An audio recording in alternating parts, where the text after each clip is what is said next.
Hey guys, on last week's episode, we talked about why being triggered is hard, what happens when you're triggered, and how to deal with it.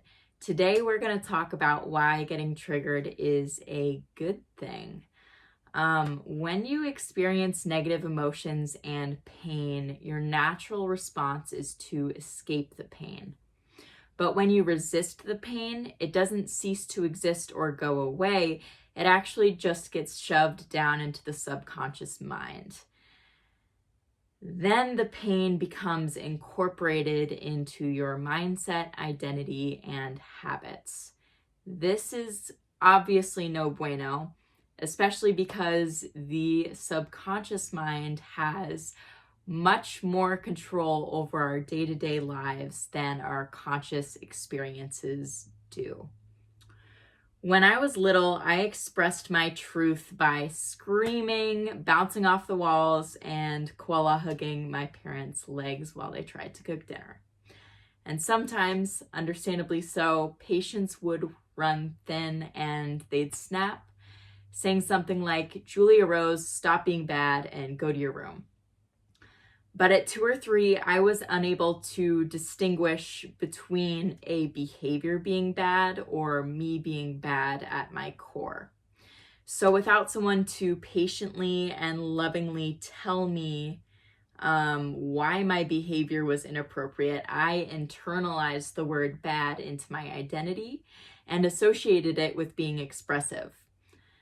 I'm sure you've experienced something similar, and as an adult, we want to move past our negative identities, pain patterns, and bad habits to become a better person, but it seems impossible. No matter how violently you say your positive affirmations into the mirror every morning or how many therapists you hire, it seems like the best results you can hope for are temporary. For many people, burying negative emotions and pain becomes a primary coping mechanism. And as we habitually suppress these emotions, over time, they compound. So now, when you get triggered, every old pain associated with the trigger becomes overwhelmingly conscious. More pain equals more incentive to bury the pain. And so a vicious cycle begins. Here's how you end it. The best and most counterintuitive way, I think, to deal with triggers and pain is to embrace them as a positive opportunity to learn about your subconscious mind and move past old patterns which no longer serve you. Here is the process I use to do exactly that.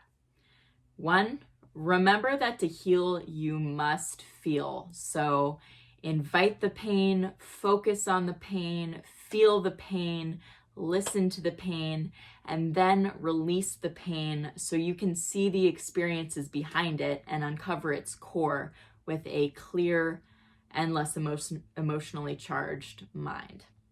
2, once you've processed and released your emotional pain, create a new affirmation and story about it.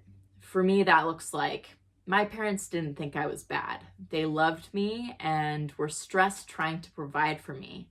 They're only human and were doing their best. I speak my truth and my knowledge, wisdom, and advice are valuable. Processing, not resisting the pain, is key here. Otherwise, you are using your affirmations to escape and resist that pain again, and they'll become associated with the emotional pain and its old story. 3, use your conscious mind to look for evidence so you can prove that your new affirmation and story are true. Make decisions and act based on your new beliefs, because it's not enough to say, my wisdom is valuable. You must actually share that wisdom with someone who can use it and receive positive feedback.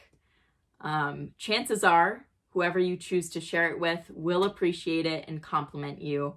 And when they do, don't say anything like, no problem, own it. Thank that person not only for the compliment, but for the opportunity they gave you to accept the compliment graciously. Then experience or share your experience behind that wisdom and turn this into, or take advantage of this opportunity to turn speaking your truth or whatever limiting belief you had before into an ultra positive experience. This is how we not only overcome bad habits and pain patterns, we can also create a whole new narrative and positive identity for ourselves, which makes it easy for us to love ourselves and create standards which demand others to do the same. If this video helped you, please hit the like button, subscribe, and hit the bell so YouTube lets you know when I post something next week. As usual, leave a comment asking for advice or sharing something about you and your healing journey.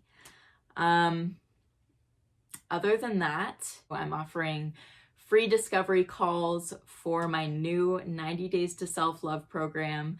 So you can hit the link in the description to book one as soon as tomorrow. And yeah, that's about it. Much love, and I'll see you next time.